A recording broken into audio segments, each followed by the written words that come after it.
dysfunctional of that. In my hand I have some baling twine. These come in rolls. I believe they're somewhere between 16 and 2200 feet in length. 1/8 inch diameter, about $30 a roll. This particular roll I've had for 10 years and I'm finally getting to the end of it. I've used it for everything under the sun and then some. I actually waste a lot of this with using it for throw balls to put the rope into the tree, which is a lot cheaper than buying the expensive throw ball string made by various companies. And by the way, I use a Petzl throw ball, although Wilson is more common. This tool right here I introduced in a video which is currently cooking on the computer, should be done. It has a small hole at the top, bored through the diameter,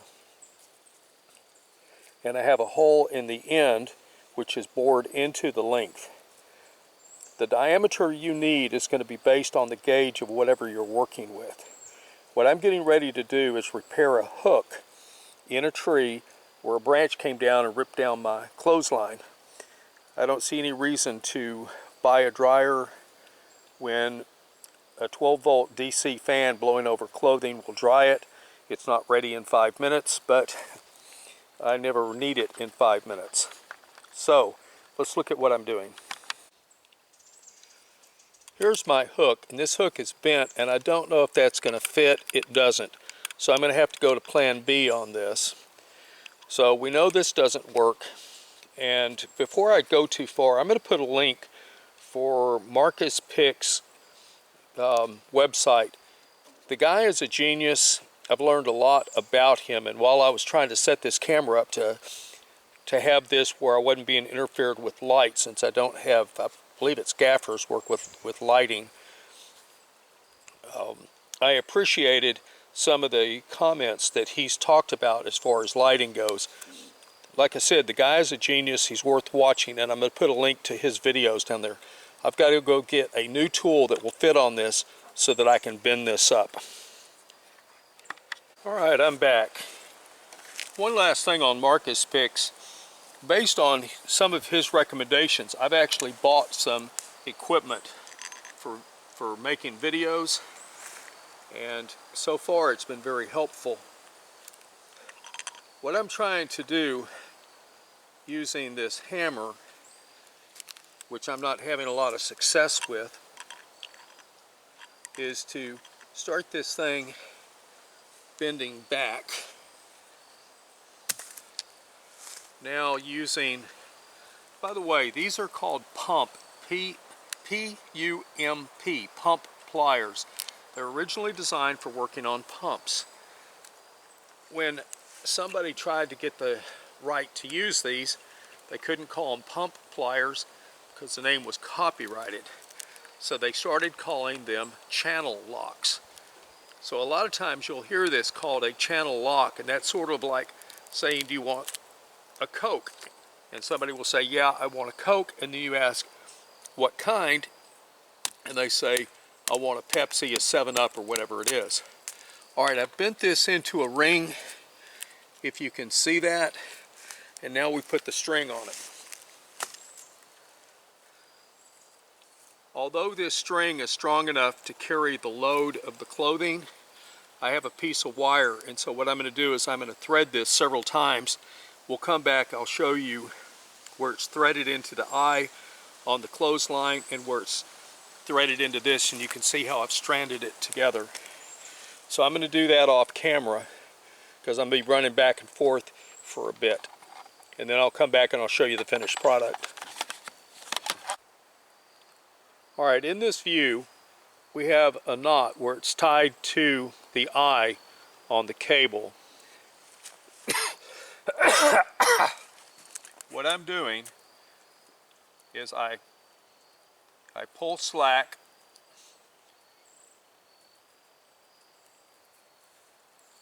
and then I pull it out of this. Well, it was working just a second ago. There we go.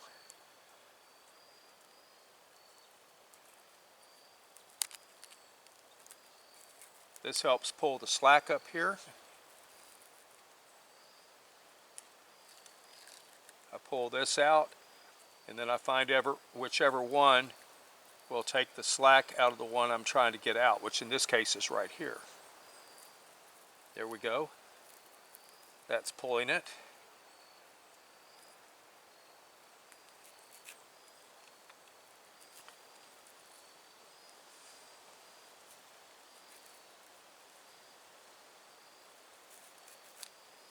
By the way, if you look online, there is a very interesting forensic breakdown of what happened to that antenna in Puerto Rico, which is probably worth your time to watch.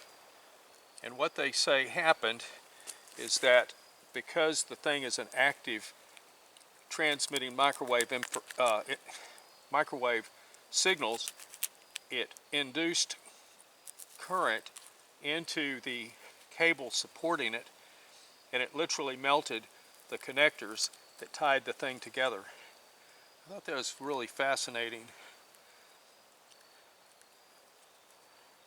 So if you have an interest in science, it's worth watching. So we need to get this wrapped up. Goes into here, so it's not that one. It's not that one. It's not that one. So is it this one? And the answer is, I'm not having any luck with it. So we'll get all this sorted out and I'll show you the finished product.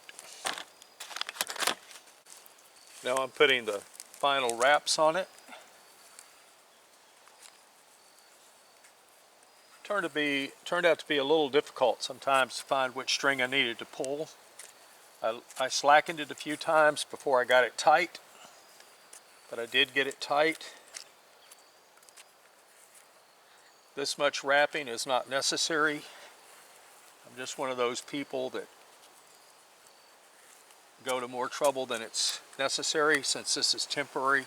This tree that I'm tied to at this moment is actually physically dead, and it is in the process of getting ready to fall. I haven't got that far in taking it down yet.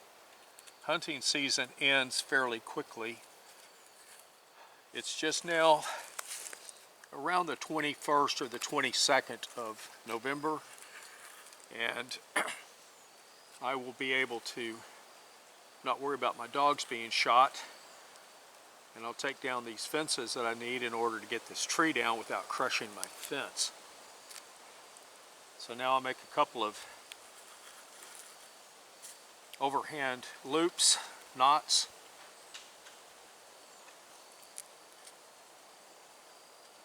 And once I do that,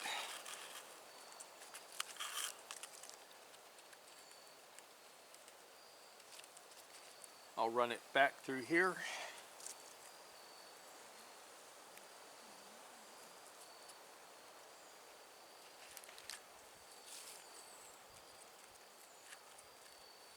I'll tie it together with a slip knot, because it's not going to slip at this point.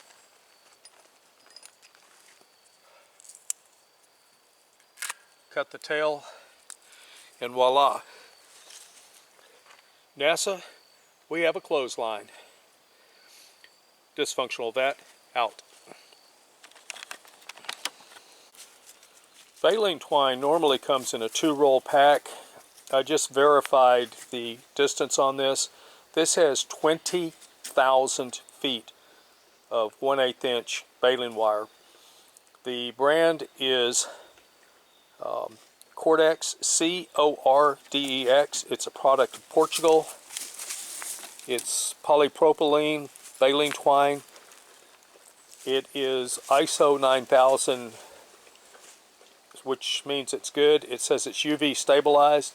I can absolutely vouch for that. I used a lot of this in West Texas, and even after 2 years in the sun, it had not broken down hardly at all. So this is good stuff. If you're gardening and you want to have some beans growing, This would be something you could string for your beans to grow up on. Make a trellis out of the string using some poles. And when you get done with it, if you compost, you could compost this and then pull the string out of the dirt. It would be very easy to do, which is something that I do.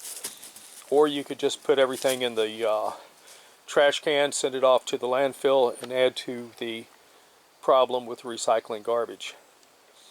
With that said, Dysfunctional Vet out.